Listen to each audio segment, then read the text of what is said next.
Alright, for some reason I was having some phone problems, so we're a couple minutes late. But hey, this is KMR. We're out here at Texas Motor Speedway, standing at my pits. We just ran our first tandem battles of the season for me. It's been a long adventure getting out here.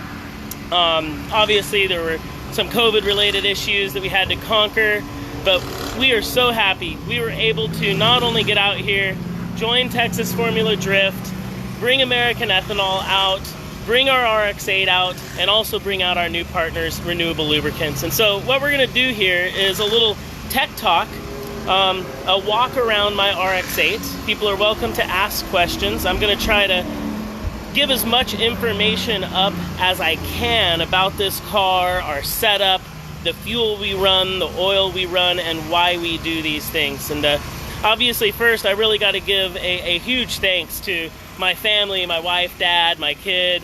They're not out here, they're at home taking care of the family, and I couldn't be out here if it wasn't for their help and support.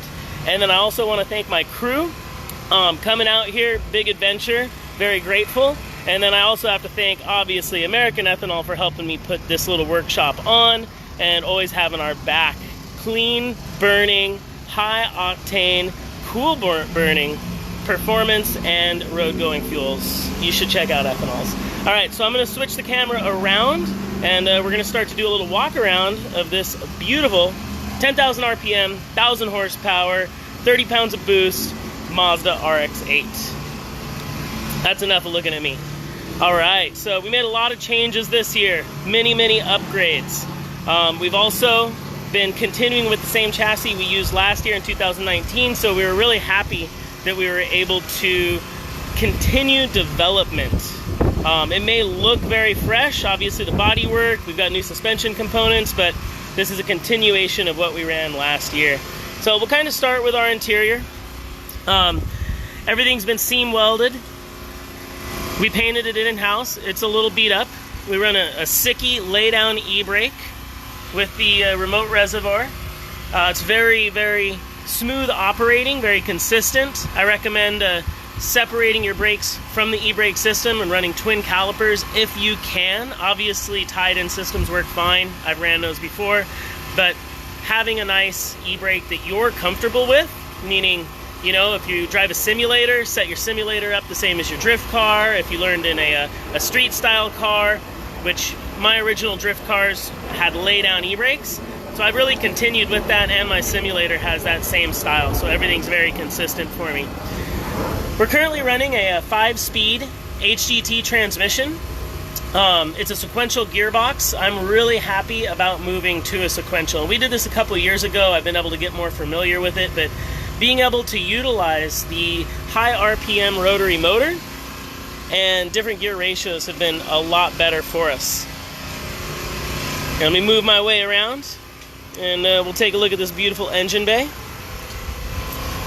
So currently, to make our 1,000 horsepower setup, we are running a precision turbo. It's a T4 base, 0.96 rear, a little over, I think, a 1.2 front, something in that range. I got to double check that, but it is a custom billet wheel. Precisions has worked very close with us. I think the turbo is actually a little undersized, but what we're doing there is we're managing our EGTs. Obviously with ethanol, it's cool burning, so that's helping us out on our combustion temperatures.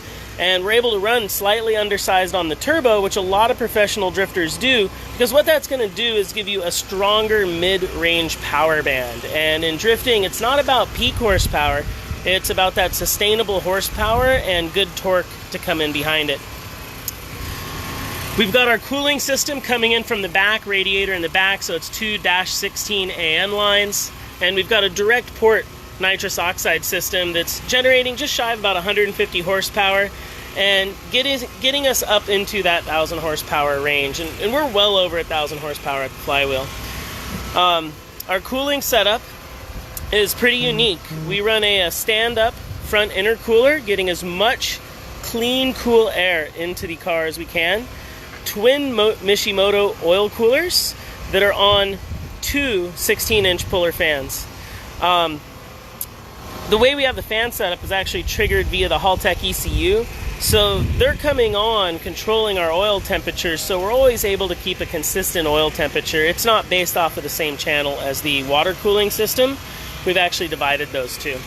Now, all of this is really nice and good, but I think one of the most important aspects of how we've been able to generate high horsepower numbers out of a 2-liter block and keep it reliable. Yes, this is the same motor that we ran last year. We gave it a freshen up, but you're looking at a 3-rotor that's got the same rotors, same side housings, almost all of the same components that it ran in 2019 at also 1,000 horsepower. There's not a lot of V8 guys out there, or any motors out there, that are able to stay that sustainable. And that's been my goal as an engine builder, is come up with a package and come up with components and ideas that create high horsepower reliability in small displacement motors. And like I was saying, one of the ways we're doing that, it's very key, is fuel choice and then fuel delivery. So our fuel side is we're actually running Thunderbolt E98, and it's a very high octane ethanol blend. And we are sacrificing a little bit of horsepower, because you could make more horsepower with a E85 blend. And I think this is what's really interesting about ethanol, is you've got the ability to tune your fuel. More choices at the pump for your street car. Most street cars can run up to E15. A lot of modern cars are even flex fuel. And in race cars, you've got these blends as well. So with us, we discovered that the Thunderbolt E98 has some of the best knock protection we could find. It's also extremely cool burning, and it's still a blended ethanol. So you still get a colored flame if you're worried about that, and it's still got lubrication built into the ethanol. And I think a lot of confusion has come in with ethanol, people worrying about corrosivity, worrying about letting it sit in their cars, worrying about conditioning of lines.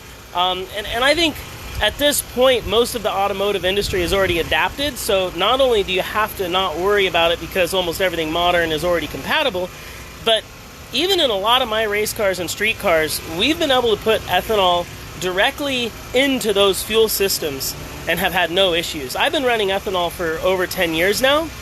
Other than adding more injection, we're running 2600 cc injectors and making the adjustments via the ECU. We've had zero issues with any type of compatibility, any drivability, runnability, maintenanceability with ethanol. This car sat for over a year with ethanol in it and started right up on the first try. No issues. We kept on going. So I think the combination of having a very high octane, very cool burning, American-made safe fuel, and then a good ECU and a good tune behind it. We're running a Halltech ECU, so we can tune our injection to the necessity of the car. And obviously, if you're familiar with tuning, you're looking at the stoichiometric ratio, your wide band. And basically you can see how much fuel is being burned or what is the necessary blend in your exhaust to make sure you're running safely. So, I mean, if anybody's considering running ethanol in anything, I highly recommend it for the high performance side. Just make sure you're following all of the normal recommended procedures for tuning. And I think it's also now a great option for many people at the gas pump, whether it's a low blend like a 10% or 15% blend, all the way up into high blends like what we're running.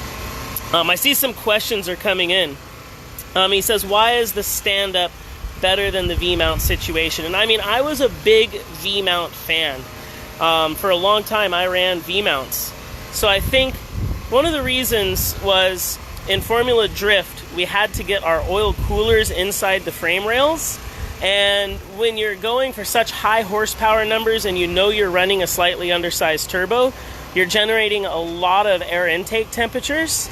So if you've noticed, everything we're doing is consistent to building horsepower and creating reliability. So a large, very large, Sparco intercooler that's actually been reinforced because of the high boost numbers we run, being front mounted, ended up being a little bit better within Formula Drift because we don't have a lot of airflow being moved through the car.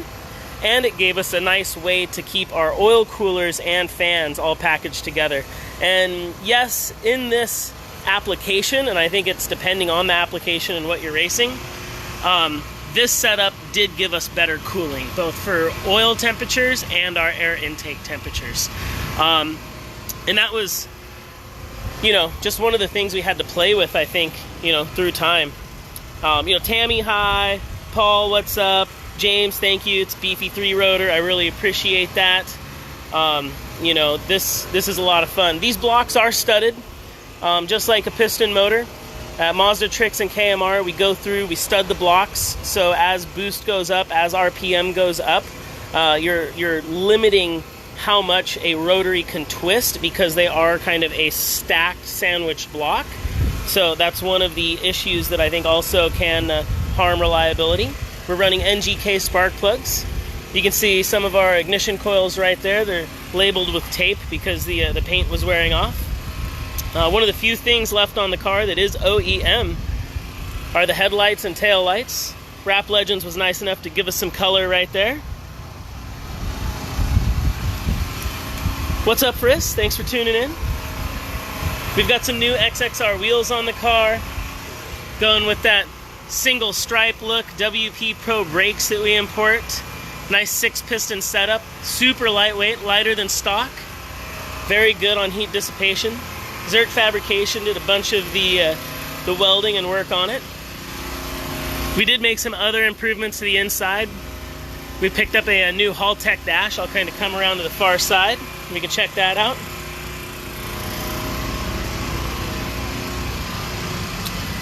Very nice, and I've been really happy with the Hall-Tech dash. This was a great upgrade. Right now the car's off, so you're seeing that fuel pressure drop, low pressure oil warning on. All of my previous dashes, you really couldn't see them as well, and they didn't offer so much in available information. We've got coolant temperature, air temp, oil pressure, boost, air fuel ratio, oil temp, and there's a couple down there that are hidden as well. And this has given us a lot of data and information. It's a great look. For me, I really, you know, as an engine builder, really the only things I want to know about is, do I have consistent oil pressure and do I have consistent fuel pressure? Fuel pressure is rock solid. We've been running a radium in-tank setup with a fuel-safe cell. And this year we actually debuted Renewable Lubricants, so it was super great to get a environmentally responsible oil that's carbon neutral, and it's available for both race cars, performance cars, tractors, trucks, trailers, industrial, OEM cars. They're a pretty awesome brand that's right here in the US. I think kind of a secret brand. Everybody needs to check them out.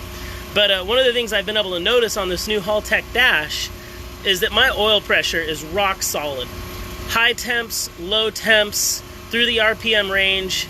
I get a nice climb with RPM, and as soon as I go back to idle, it's right back to about a 50 PSI oil pressure, and that's what I like to have. It'll range from about 50 PSI at an idle to about 120 at full RPM. And so just a shout out to Renewable Lubricants for creating something that's responsible, that's race ready, and great performing. You know, we've been running it for a while, testing it, but you never know what's going to happen when you finally get out to Formula Drift. Formula Drift is an animal. Your foot to the floor, on the rev limiter, and you never know what's really going to happen. In fact, in our last run, I'll point this out, the crew's going to work on it just in a couple minutes when I'm done, we actually broke our nitrous system. It's a brand new system, so that's something we're working on. Luckily, we're close to Summit Racing. You got to have an air filter in drifting. That'd be a bad idea not to. And one of the reasons why is if you look at the side of the car here, you can see that the whole side of the car is showered with rubber. Tons of rubber. From one run, that's Ryan Turk's tires that are just blasted on the side of the car. One run. Ryan, come get some of your tires, man. They're over here. I'm gonna have to let him know. No, we're running Nexans, the Enfera Xxr 4Gs. Fantastic. I mean, they're lasting great. Tons of grip. We actually, I think, you know, we could have been faster than Turk on that last run. I mean, I was able to hit him. He didn't hit me. You can see we're getting a little buildup right here, literally melting the tires to the ground. So awesome, so awesome. So on the water cooling system side, I'll start from the front and we'll go to the back. You know, and one thing I will say is running ethanol, you know, everything runs cooler. It is cooler burning, so you know, you do get some overall temperature drop there. But basically, we're running an electric water pump and a rear mount radiator. So these AN lines, this is the inlet side coming down the spark side, and then the coolant wraps around, or water wraps around at the back of the motor and comes back up the exhaust side. So this is your out, that's your in. Both those lines go underneath the car and then come up in here, and we've basically got a cutout in the roof, and so we're able to suck a lot of air in through a massive Mishimoto radiator. And I think people might laugh, but I'm always somebody who likes off-the-shelf components that I can get if I need one in a pinch. And this is actually, if I remember correctly, it's a Dodge Cummins, like 2019 or something like that radiator. It was the biggest radiator that we could get off the shelf that fit in the back of the RX8. And I mean, it barely fits. We've got a little rotor cut out here to get one of our fans through. And now what we have for fans is same thing, just like the oil coolers. We're actually controlling them via the ECU. And so we don't have both fans turn on at the same time. That's a lot of energy to pull out of the battery and out of the charging system. So we try to stagger them. So as the temps are coming up, the 16-inch high flow puller turns on first. And then the smaller, I think that one's a 14-inch high flow puller, turns on second. And then if we've got good airflow coming in through the top vent, then we've got some cutouts that basically allow air to escape. In the back, we do run a twin battery system. We've got an auxiliary battery for when we're sitting in the pits, and we've got a main battery for when we're out on the grid. And if we need to, we can put both together. So a couple more cool things I'd like to show off. Obviously, if anybody has questions, fuel tank size. We're running a 10-gallon cell, fuel safe with radium drop-in pumps, and it's actually positioned right over the rear subframe and axle right here in the back. And that is a 050 powder-coated aluminum tank. I don't know, what do you call it? Bulkhead, basically. And then the filler comes in through an auxiliary port on the side. Right there's our oil tank, so when we're putting in that great Renewable Lubricants 2050, it's coming in right there and being also pumped via a dry sump pump. So cool stuff. Back to the engine. All right, so a couple final things. I thought this was really cool, so I brought them to show off and kind of show and tell. Thank you, Thunderbolt. But one of my customers was running gas in his rotary, and this is one of my ethanol rotors. Both of these rotors suffered unfortunate early demises. If I remember correctly, this one took part in a accidental test of the hard cut rev limiter system versus the soft cut, and we ended up knocking a motor, and it was midway through a season, just kind of doing some testing and accidental. That's how you learn things. And this one was actually a customer's motor. He was running 100 and I think 3 octane race gas, non-leaded, and we had both similar situations. He ended up over revving it and losing a bearing. So both motors should have had happy lives and they didn't, but both only went about half a season. And the one thing I want to point out is I always say ethanol is cleaner burning. It's environmentally better. You're putting less carbon into your motor. You're putting less carbon into the atmosphere. It's American made. It's not methanol or racing alcohol. Those are, quite toxic and harmful. Ethanol is actually an octane replacer that's a lot cleaner for a lot of modern fuels, that helps build octane in your OEM gas or off-the-shelf gas. So ethanol is a good thing. It's octane booster. And check this out. That rotor's clean. I haven't done anything to it. It's still oily. It's still blown up. But there's almost no carbon buildup on this. And if you look over at the race gas rotor, this is all the carbon buildup that you're going to see in a lot of motors. Both half season had issues. One you can see the carbon is literally caked on there. That's what's going out the tailpipe, and that's also what's inside your motor. And right here, clean. You can see though, it's got a similar pattern. Basically, this is where the fuel's coming into the chamber, and it's actually hitting the rotor and self-cleaning it. You can see both have that same pattern. And then this is just where you get carbon buildup. And you can see there is a little bit of buildup here. It's just so much less. So, you know, when you're at the pump, when you're buying race gas, when you're buying fuel to run whatever it may be you run, remember there's an environmentally cheaper that's supporting American jobs. It's helping our economy. And, oh boy, does it make some seriously good horsepower in my race motors. So I've become a huge advocate for it. You know, Thunderbolt, thank you. You guys make great small batch blended fuel.